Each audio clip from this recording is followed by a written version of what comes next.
Can I start? Okay. C'est évident que ce soir, je ne veux pas parler de conscience.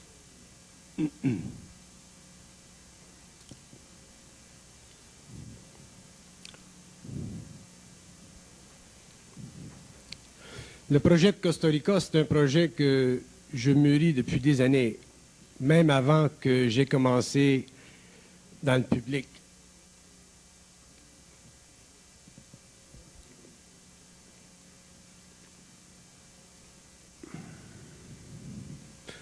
Pour moi, le projet de Costa Rica, c'est un test pour mesurer la volonté créative de l'homme par rapport et en fonction des principes de la conscience que j'ai donnés depuis plusieurs années.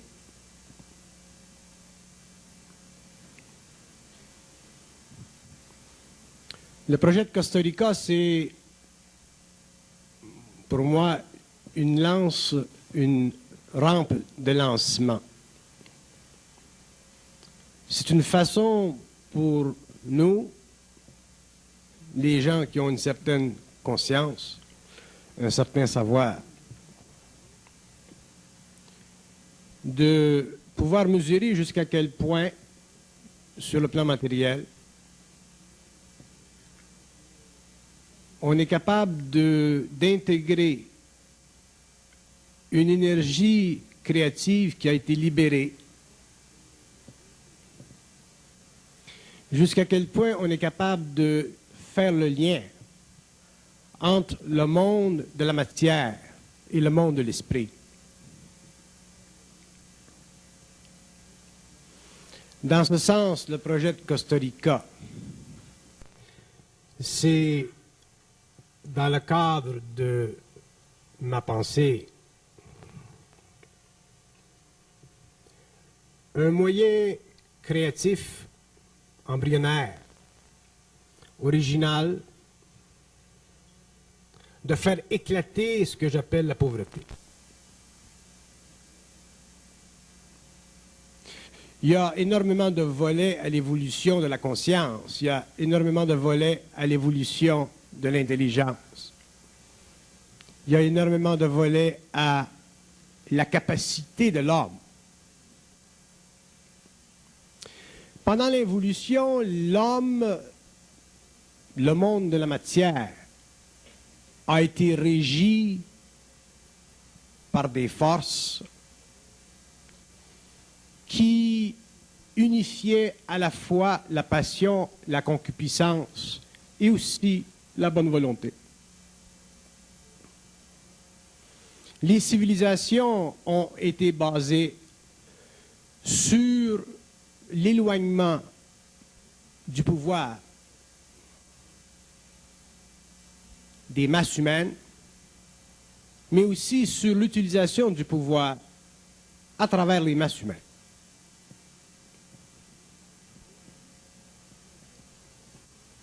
Dans les idéologies modernes, dans le socialisme, dans le communisme international, on a rêvé, on a idéalisé le pouvoir du prolétariat, mais ça aussi, ça a été un contresens, parce que ces formes d'idéologie n'appellent pas l'homme à l'œuvre dans la totalité de sa conscience. C'est-à-dire que ces idéologies ne permettent pas que l'homme se manifeste dans le monde à partir de son esprit libre. Et les États composés, surcomposés, ont voulu prendre sur eux la responsabilité de donner au prolétariat international une valeur constructive. Mais dans ce processus, les hommes ont été obligés de se sévérer de leur réalité, ont été obligés de mettre de côté leur religion, ont été obligés de s'abstenir de certaines études livresques, ont été forcés de se séparer de leur famille, qui, dans beaucoup de cas, s'objectaient à l'intrusion paternaliste d'un système social qui ne convient pas à l'esprit de l'homme. Et ce n'est que dernièrement que certains pays ont commencé à regarder de plus près la nature de leur idéologie. Et l'histoire démontrera que ces mêmes pays seront amenés avec le temps à devoir respecter les droits de l'homme comme nous avons essayé de le faire dans les pays soi-disant démocratiques, d'une façon plus ouverte, d'une façon plus réaliste. Mais l'homme nouveau ne fait pas partie de l'involution sur le plan de l'esprit, il fait partie de l'involution sur le plan de la matière. Et comme il ne fait pas partie de l'évolution sur le plan de l'esprit, il est obligé, à court ou à long terme, d'extrapoler de sa conscience créative, d'extrapoler de son moi de plus en plus universel, les différents courants d'énergie créative qui se situent dans le fondement de l'homme. Que cet homme soit chinois, qu'il soit américain, qu'il soit noir, ou qu'il soit blanc, ou d'autres races. Et la nature de la conscience supramentale sur le globe, pour devenir véritablement une mesure d'elle-même, devra dans le temps, à court ou à long terme, faire vibrer sa propre lumière, rendre compte à la civilisation qu'il existe dans l'homme des facettes inachevées, mais grandissantes, permettant à l'homme finalement au cours de l'évolution de bénéficier de ce qu'il est, c'est-à-dire d'une lumière cachée, enrobée d'une couverture charnelle.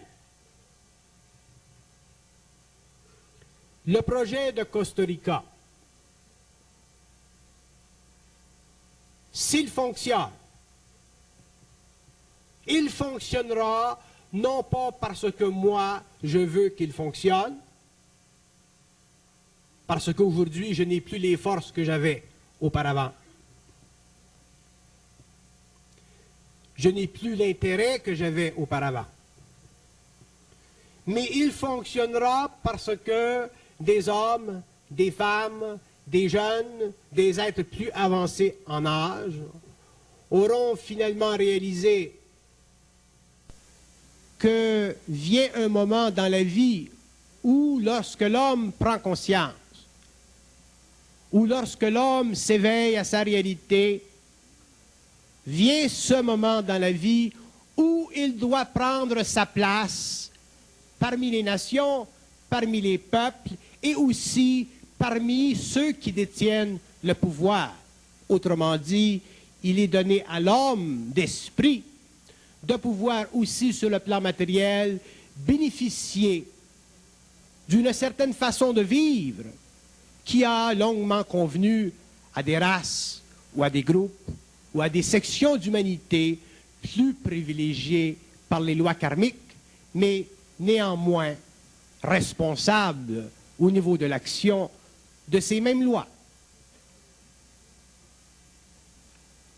Le projet de Costa Rica, c'est un rempart, c'est un mouvement de départ, c'est un test pour l'homme. Ce n'est pas un test pour moi. Que nous fassions Costa Rica ou que nous ne fassions pas Costa Rica, ça ne change rien à ma vie. Mais que nous fassions Costa Rica, c'est une mesure de ce que l'homme, dans le temps, a ou aura pu comprendre de la nécessité chez soi dans le monde de bénéficier des choses que l'évolution a créées parce que l'homme est un être intelligent. Mais que l'évolution aussi a pollué parce que l'homme, très souvent, passe à côté de son intelligence.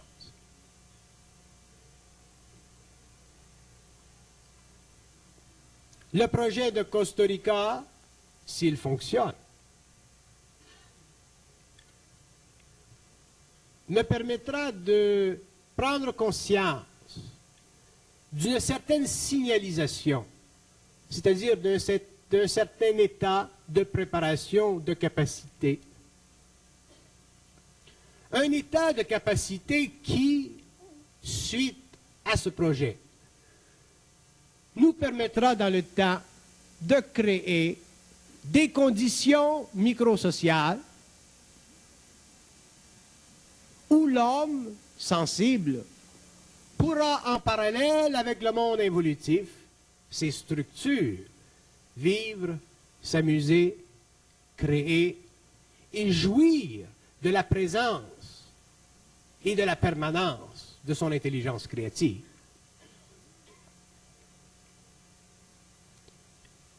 La raison pour laquelle j'ai choisi d'abord Costa Rica avant de me lancer dans l'industrie, c'est parce que déjà l'homme a beaucoup besoin de pouvoir se reposer.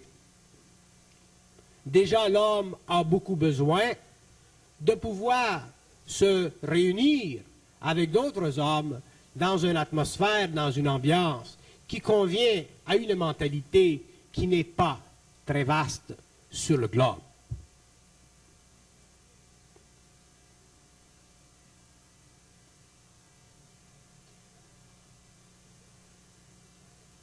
Dans ma conscience, dans ma vision des choses, dans mon entendement des choses, mis de côté le temps, il n'y a pas de limitation à l'évolution, à l'intégration et à la manifestation de l'intelligence créative de l'homme conscient. L'homme conscient peut faire des choses absolument extraordinaires. Mais il a besoin, pour les faire, ces choses, d'être lui-même extraordinaire. Et pour être extraordinaire sur un plan qui est extrêmement ordinaire, nous avons besoin d'avoir beaucoup d'esprit. Et pour avoir beaucoup d'esprit, il nous faut avoir accès à notre propre intelligence, à notre propre sensibilité, à notre propre lumière, sans que celle-ci soit colorée, sans qu'elle soit divisionnaire, et sans qu'elle nous empêche, nous les hommes, de finalement faire en sorte que la terre, le sol, son sous-sol, puisse un jour nous appartenir d'une façon créative et d'une façon scientifique, dans le sens où l'esprit s'appliquant à la matière instruit l'homme dans les lois de la matière.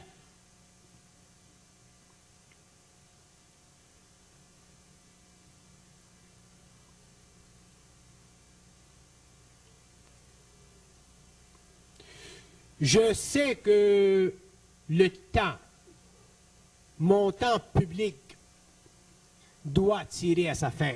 Je ne peux pas indéfiniment continuer à parler et à parler et à parler et à parler parce que je suis arrivé à un point dans ma vie où je dois me donner un peu de vivre, me donner un peu de vivre avec ma famille et me donner aussi le plaisir de travailler à l'intérieur d'une corporation, d'un complexe que nous avons créé, qui nous a permis de monter ceci, afin de pouvoir développer des structures qui, dans le temps, nous permettront, nous osons l'espérer, à tous, ou à presque tous, de pouvoir travailler avec nous dans une enceinte qui sera créative, plaisante, et réellement gravitaire, dans ce sens que les hommes travailleront dans un même esprit pour leur propre bénéfice personnel et pour le plaisir de tous. Donc, viendra le temps où je voudrais me retirer de ce que j'ai fait pendant des années pour m'appliquer de plus près à convertir une énergie créative dans des fonctions sociales qui pourront nous plaire à tous dans la mesure où nous serons prêts à les monter, à leur donner vie. Donc, c'est à l'homme conscient, c'est à l'esprit de l'homme de donner vie à sa réalité, c'est-à-dire à la manifestation de sa réalité sur le plan matériel. La pauvreté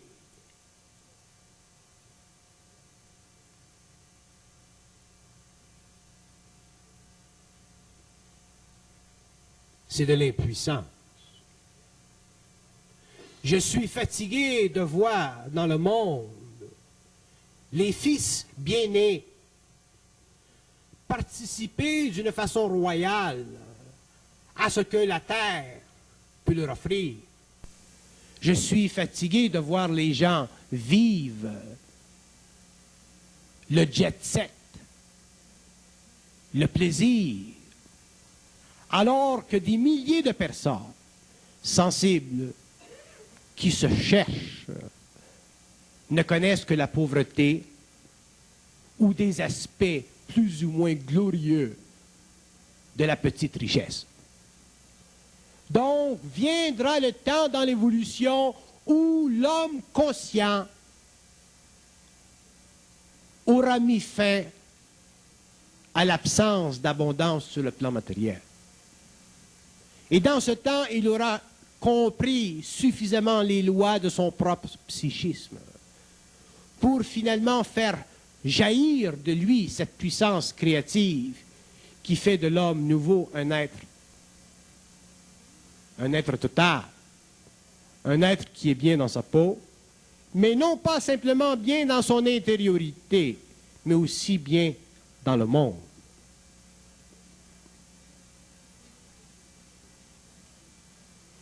Nous sommes effectivement à un croissant. Nous sommes à un point dans l'évolution de ce que nous savons aujourd'hui où nous devons réellement, pour nous-mêmes, individuellement, par nous-mêmes, individuellement, mesurer ce que nous pouvons faire de façon globale. C'est inouï ce que nous pouvons faire de façon globale. C'est inouï. C'est inouï dans ma vision des choses. C'est inouï dans mon entendement des choses. Mais nous ne pouvons pas perdre, même si nous faisons partie d'une certaine collectivité, nous ne pouvons pas perdre notre individualité. Nous ne pouvons même pas perdre notre droit de refus, parce que notre droit de refus fait partie de notre individualité. Donc, il n'y a absolument rien dans le plan de Costa Rica qui force qui que ce soit à contempler une ligne d'action qui puisse être à court ou à long terme utile pour lui-même.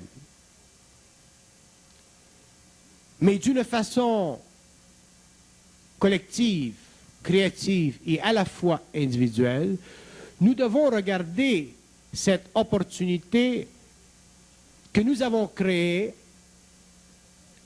afin de pouvoir finalement sentir que des hommes qui ont été à la recherche pendant des années doivent maintenant découvrir. Et qu'est-ce que nous découvrons lorsque nous sommes conscients? Nous découvrons le monde.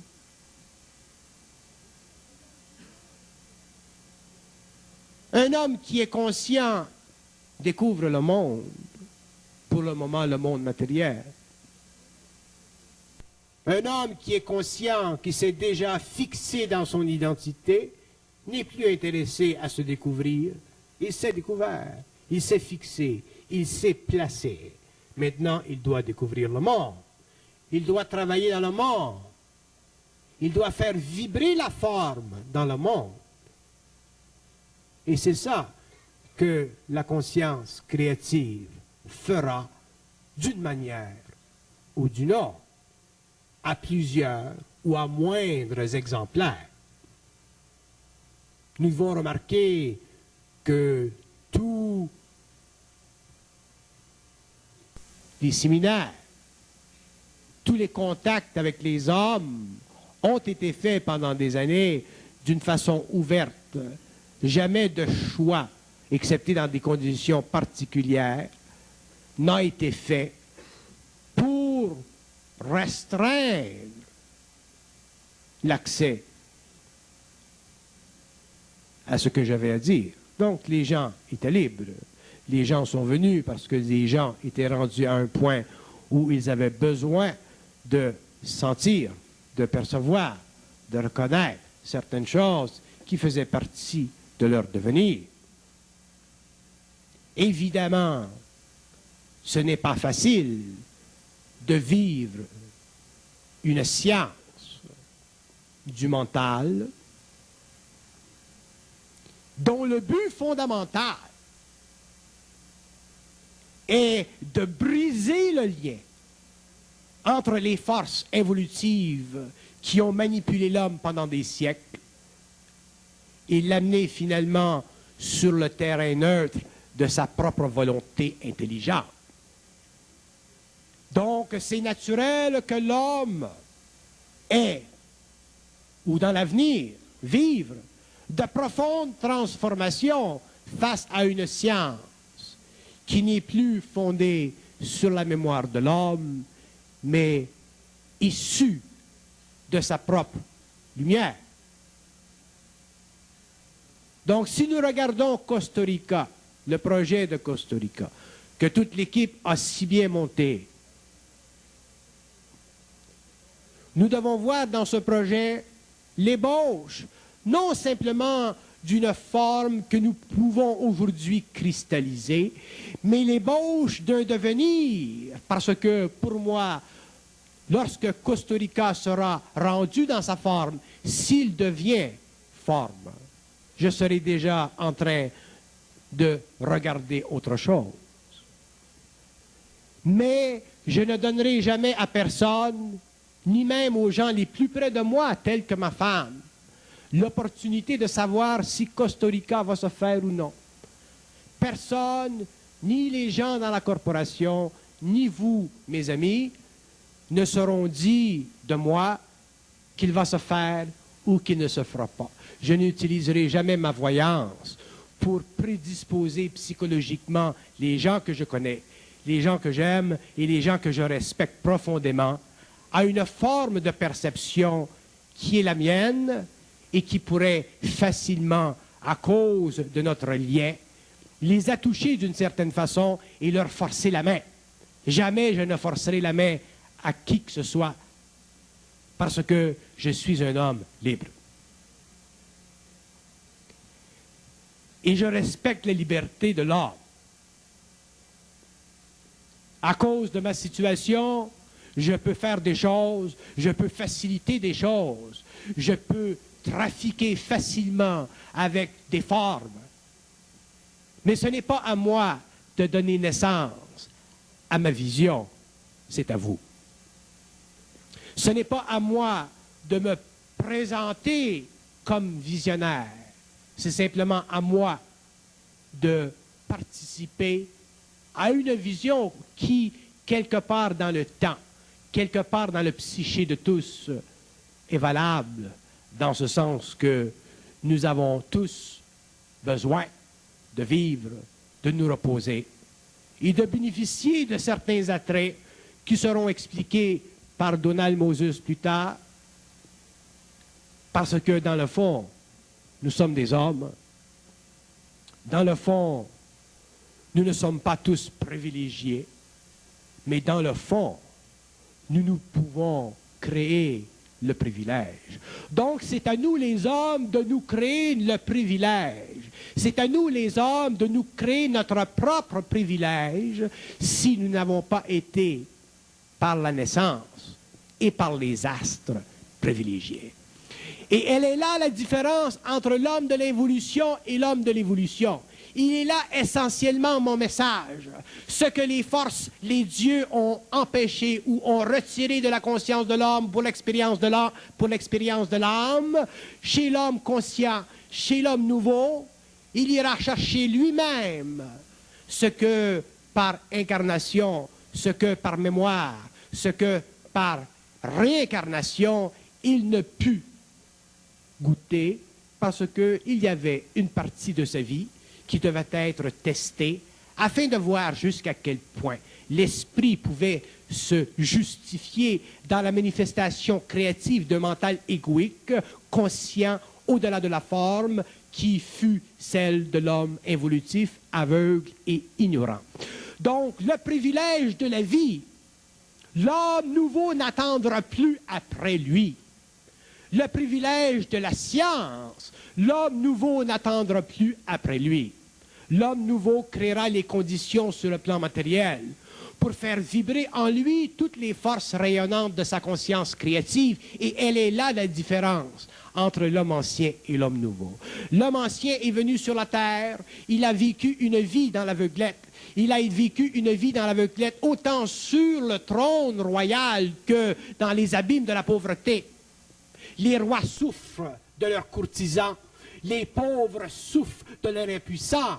L'homme conscient, l'homme nouveau ne souffrira plus de rien parce qu'il aura finalement compris les lois de la conscience créative. Il aura compris que finalement, l'intelligence ne peut pas se manifester dans sa totalité seulement à travers un homme. Elle doit se manifester à travers plusieurs unités humaines. Et lorsque ces unités humaines auront finalement décoloré leur conscience, lorsque les hommes seront réellement à la mesure de leur esprit, lorsque les hommes seront réellement dans leur esprit, l'homme sera libre dans l'esprit et dans la matière.